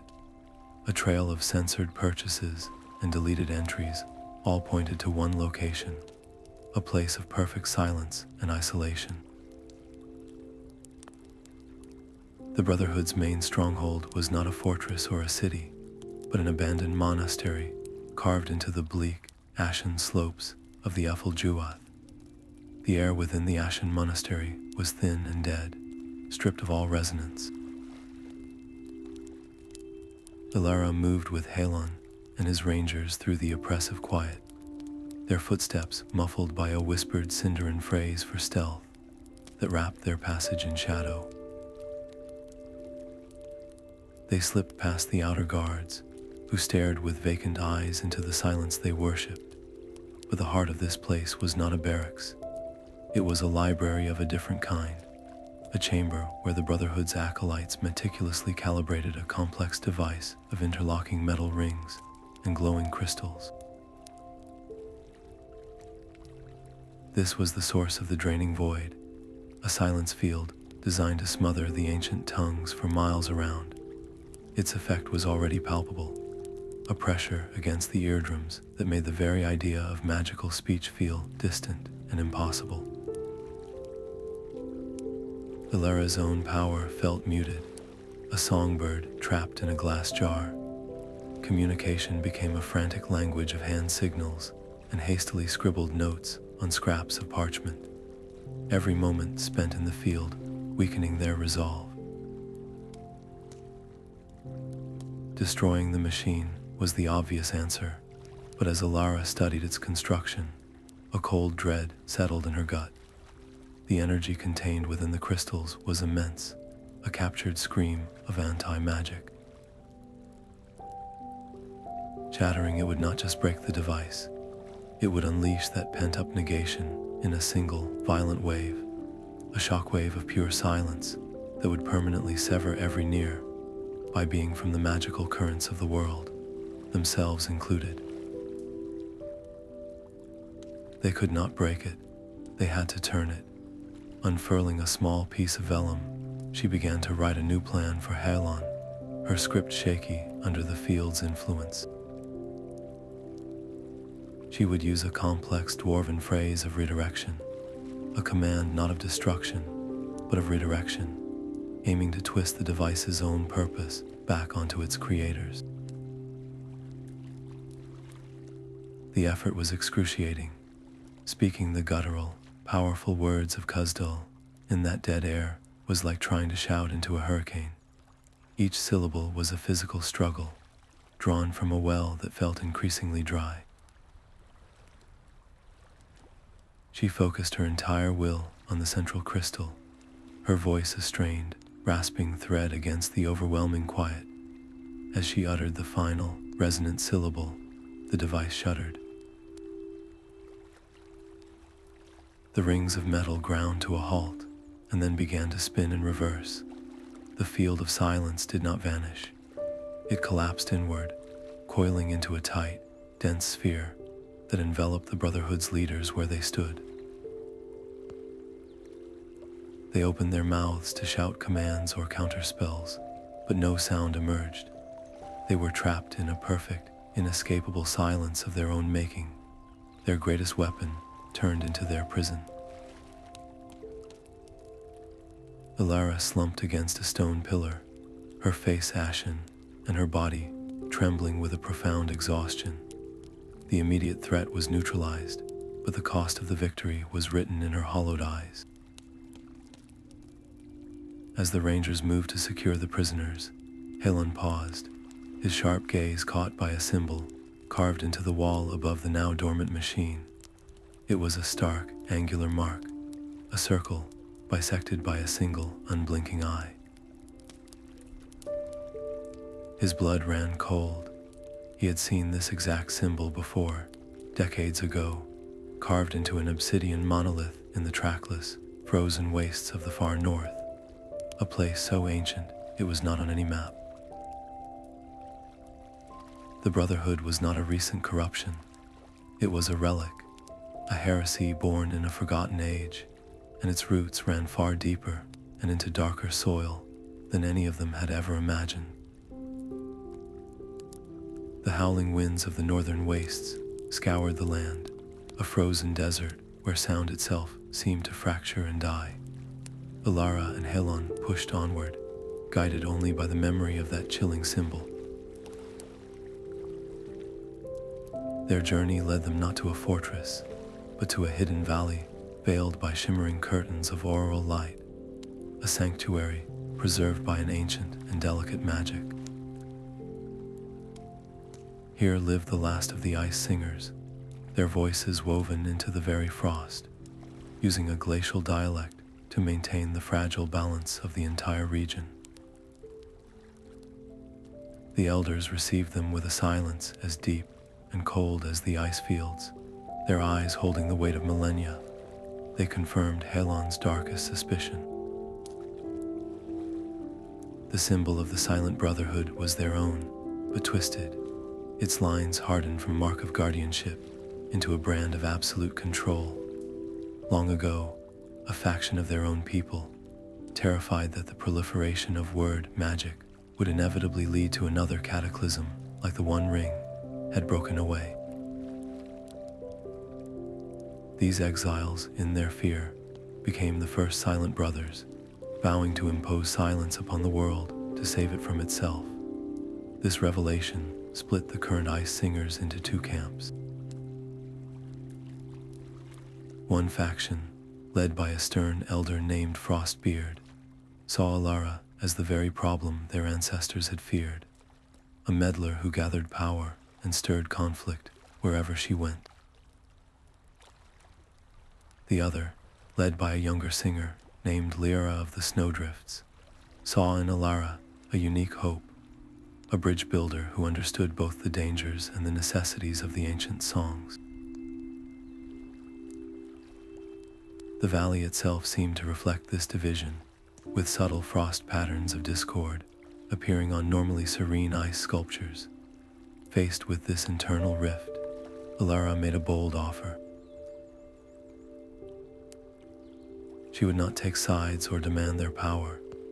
Instead, using her deep knowledge of multiple magical languages, she offered to mediate, to help draft a new accord between the reclusive ice singers and the vigilant rangers. For 3 days and nights, she worked, translating intent and nuance, weaving the stern vows of the rangers with the rhythmic, flowing promises of the frost tongue. The resulting pact ensured the Ice Singers could continue their vital work in secret, while the Rangers would serve as their watchers and protectors in the wider world, a system of checks and balances to prevent abuse from within or without. The accord was a fragile victory, sealed with a chorus of voices that made the aurora overhead dance with new, vibrant colors. But this beautiful display was a beacon they could not afford. The Alliance was the ultimate threat to the remaining Silent Brotherhood, proof that the magic they sought to extinguish was not only surviving, but evolving and uniting. From their hidden outposts, the Brotherhood's remnants began to move, preparing a final, desperate assault to wipe the valley and its singers from the face of the earth. As the Ice Singers fortified their sanctuary with walls of living ice and melodies of protection, Elara of the Snowdrifts took Alara aside, her face grave. She revealed the most painful truth of all. The current leader of the Silent Brotherhood was not a stranger. He was their own former elder, a man named Borin, who had once been the most gifted of all the Ice Singers. His fear for the world had curdled over centuries into a vengeful zealotry, and he now saw the valley not as his home, but as the primary source of the poison he was sworn to eradicate. The first shard of ice struck the central spire of the sanctuary with the sound of a crystal bell breaking. Morvan's storm did not howl with natural wind.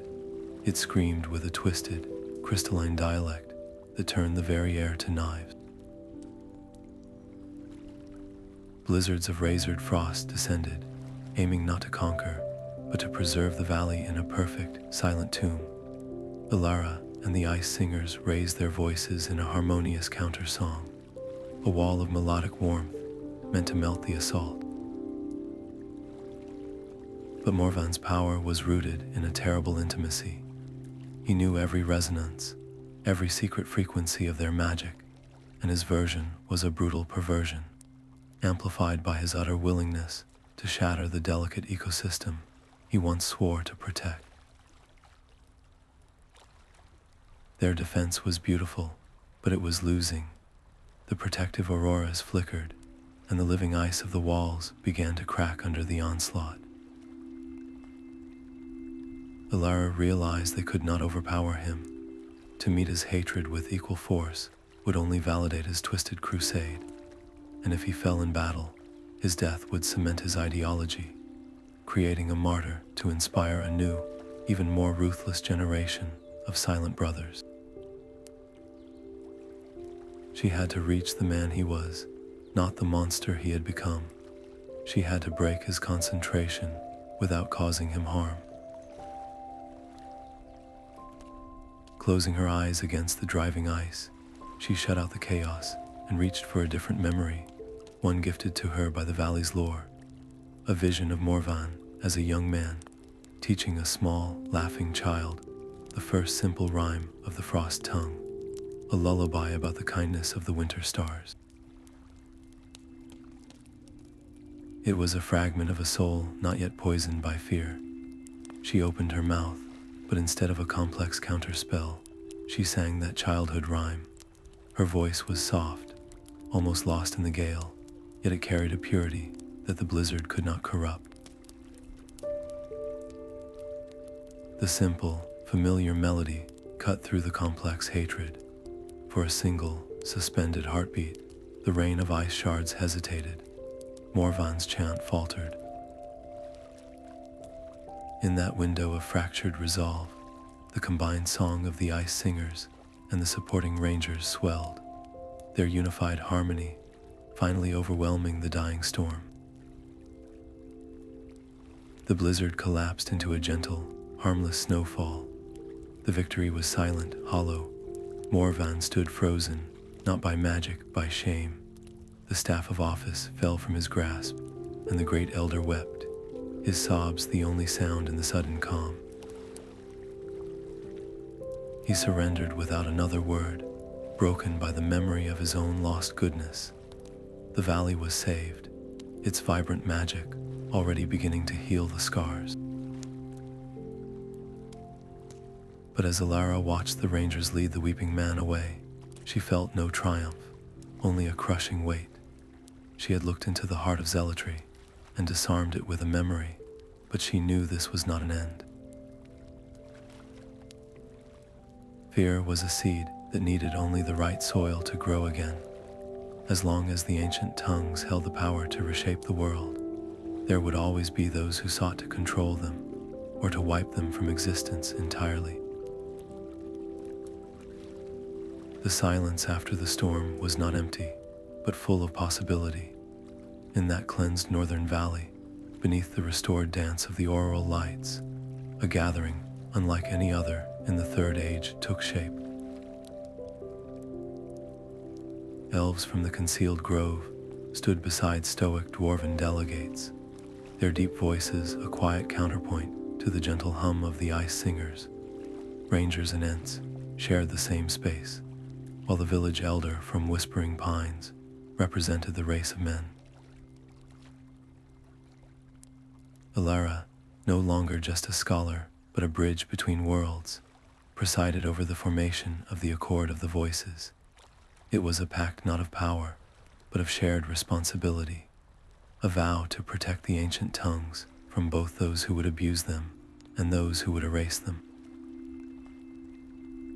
This new alliance transformed the hidden sanctuaries into something greater. The Weeping Caves and the Elven Grove became neutral grounds for study and preservation, their guardianship shared among all the races. A dwarf might now walk the sun-dappled paths of the grove to consult an elven lore master, while an elf could journey to the caves to learn the foundational strength of Khuzdul from a stonemason. This exchange was the Accord's greatest strength, but it also birthed its most heated debates.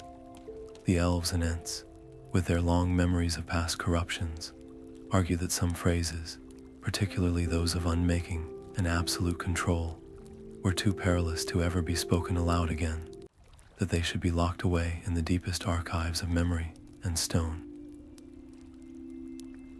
The dwarves and men countered that such absolute secrecy would only make the knowledge more alluring, and that a danger understood is a danger that can be guarded against. In the heart of this conflict, Alara found her final purpose. She stood before the council and advocated not for secrecy, but for education. She proposed that each generation, from every race, should train a few carefully chosen individuals to become lore keepers. These would not be wizards or warriors, but guardians of context, taught to use the tongues wisely and to teach, above all else, a profound respect for their power. They would learn the history of every catastrophic misuse, from the Word-Eater to the Silent Brotherhood, so they would understand that the true magic lies not in speaking the words, but in knowing when to remain silent. The Accord was a monumental step, a fragile thread of light woven against the shadows of the world. Yet in creating this network, they had also created a centralized target. Any future enemy would now know where to strike to shatter the alliance and seize its collective knowledge. Every lore keeper would walk a solitary path, forever balancing the good they could do against the immense risk of their own corruption or the threat of attack from new enemies drawn by the scent of power. As the council concluded and the delegates began their journeys home, a familiar resonance tugged at Alara's awareness, a soft, clear chime that echoed not in her ears, but in her spirit. The heart crystal in the Weeping Caves was calling. It was time to return to the archive and inscribe the story of this fragile, hopeful accord for the generations of lore keepers yet to come. The return to the Weeping Caves felt like a homecoming to a world of sound. Alara stood before the heart crystal, its gentle pulse a familiar rhythm in the resonant silence. Her new task was immense, to inscribe the entire history of the accord of the voices and the true, balanced nature of the ancient tongues directly into the crystal walls. But she could not use the languages themselves. A single word of power carved here could accidentally activate, shattering the delicate archive. So she used the cipher she had devised, a complex, non-magical script of her own creation that wove the truth into intricate patterns resembling star charts and root systems. Each inscription was a painstaking act of memory and precision. As she worked, the caves responded. The crystal formations began to glow with a soft, inner light, drinking in the recorded knowledge. Area, the guardian spirit born of blended song, grew in strength and clarity. No longer just a sentinel, she could now project shimmering visions and echoes to visiting Lorekeepers, offering them lessons from the past or whispering subtle warnings if their intent wavered. Yet the work was a slow drain on Alara's own spirit.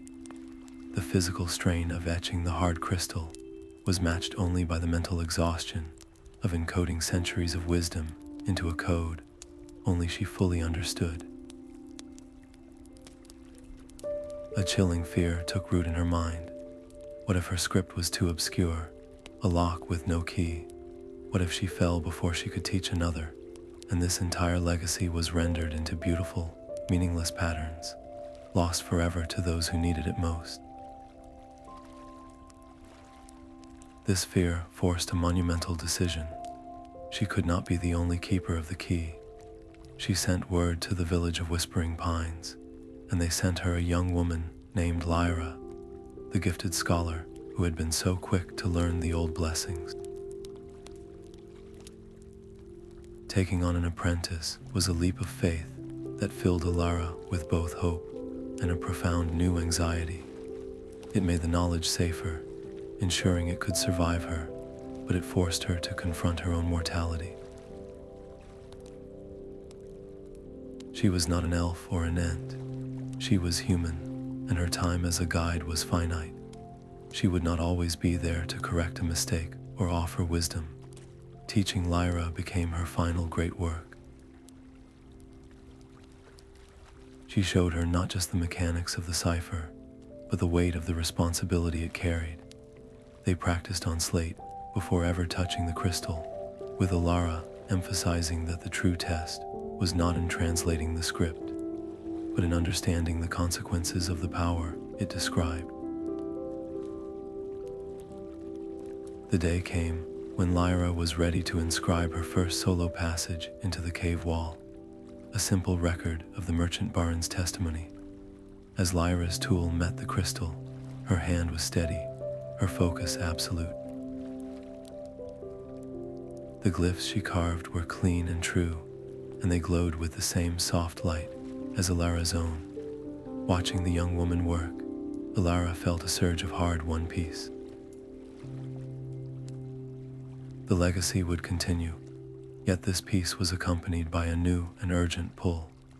She knew she had to visit all the Accord sanctuaries one last time, to walk the paths of the Elven Grove and stand beneath the patient Ents, to ensure the bonds they had forged remained strong for the age to come. The path to the Dwarven stronghold was a familiar ache in her bones, a journey through stone and memory. At the hidden entrance to Berezin-Bar, she found the great stone door slightly eroded, its edges softened by wind and rain. A fine crack, no wider than a thread, ran through one of the foundational runes. It was a quiet testament that even the mightiest enchantments are subject to time's patient work, a reminder that their accord could not be a monument left to the elements, but a living garden that required constant tending. She did not call out to Torin, nor did she try to breach the sealed sanctuary. His vigil was a sacred solitude, and to disturb it would be the deepest disrespect.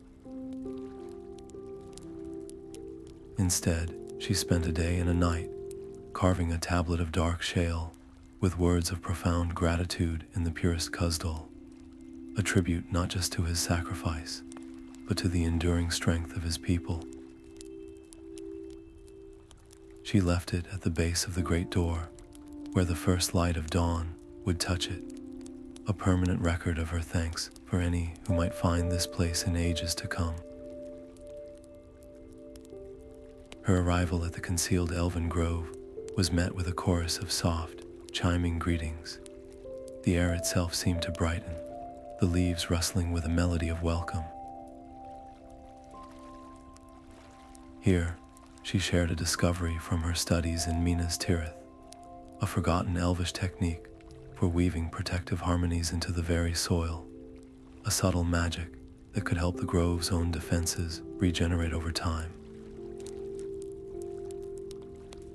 The elves, in turn, taught her a new song for encouraging rare healing herbs to bloom, a small but vital piece of knowledge she could carry to the human villages under the Accord's protection.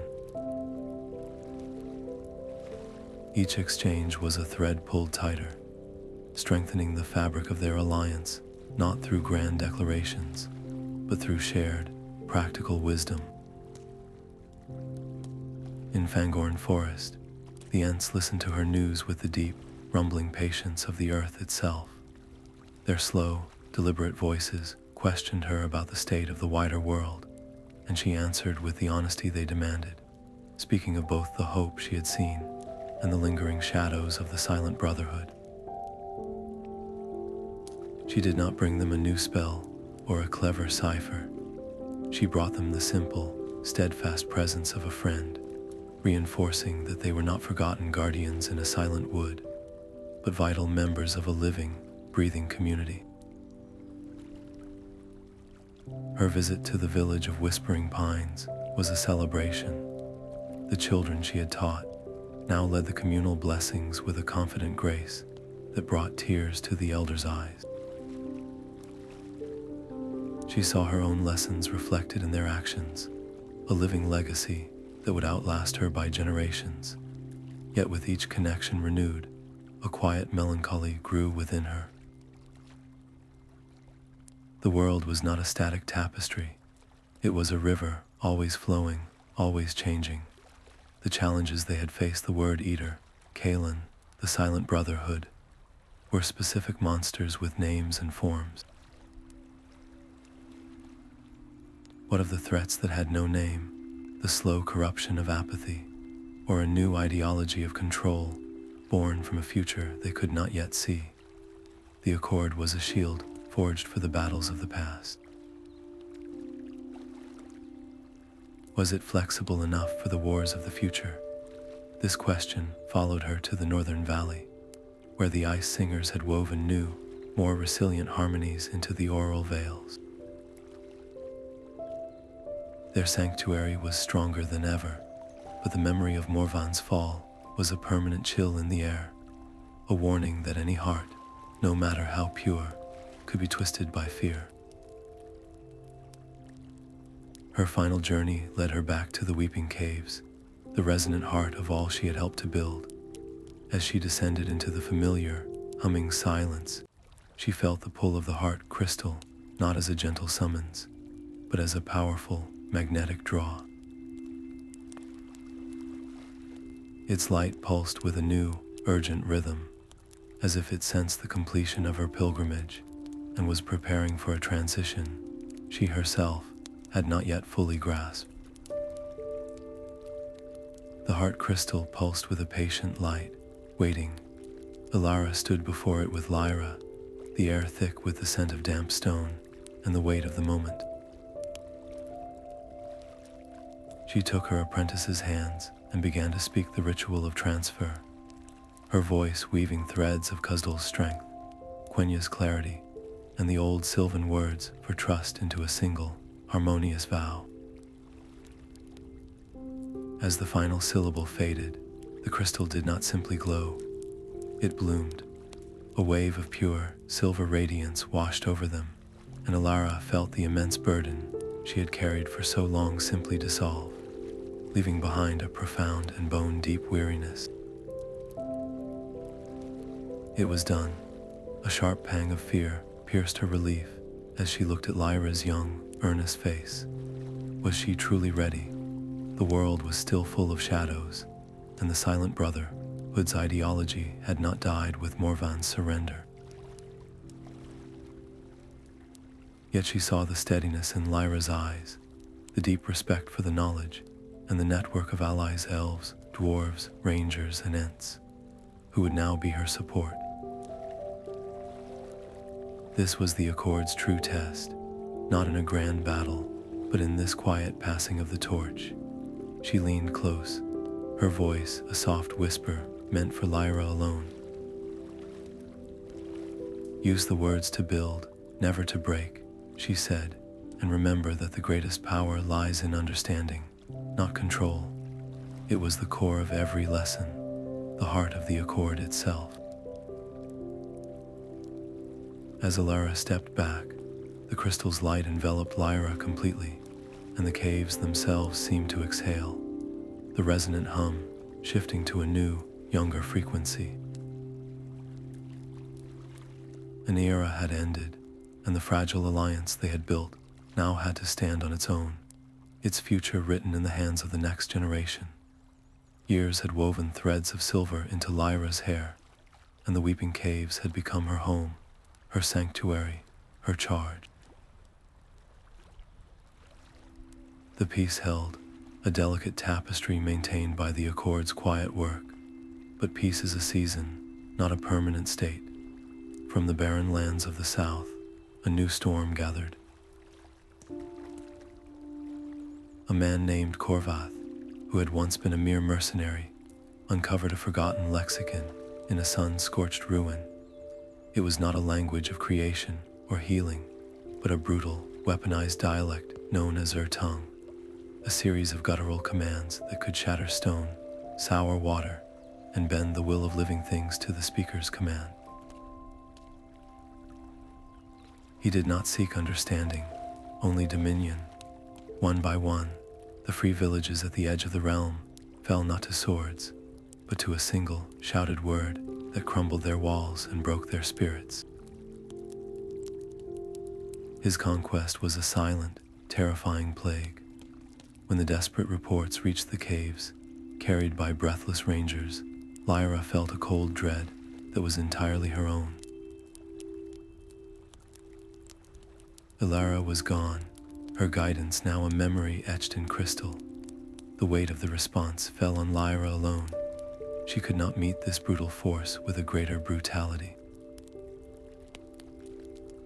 To weaponize the other ancient tongues in turn would be to betray everything the Accord stood for, to become the very monster they sought to stop.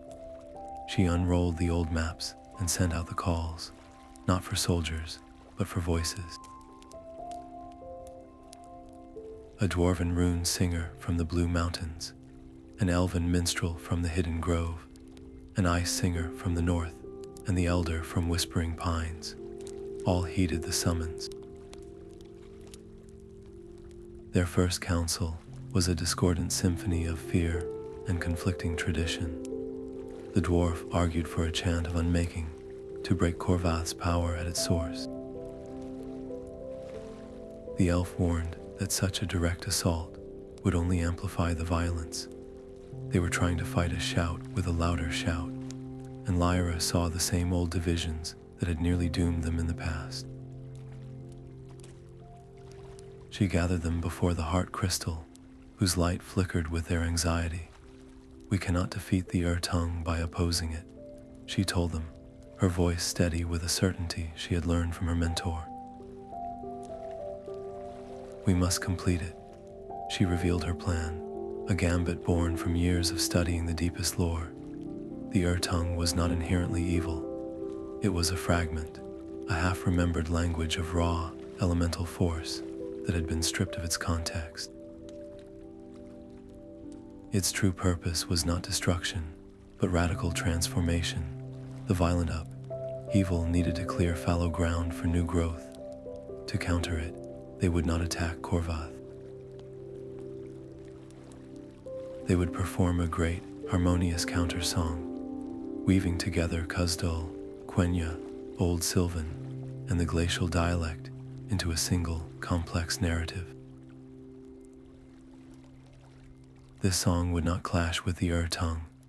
It would resonate with its hidden, deeper frequencies, revealing the full, peaceful purpose Korvath had never understood. The day of the confrontation arrived on a windswept plain before the gates of a besieged town. Korvath stood before his assembled army, a dark silhouette against the dusty sky. He raised his arms, ready to utter the command that would reduce the last bastion of freedom to rubble.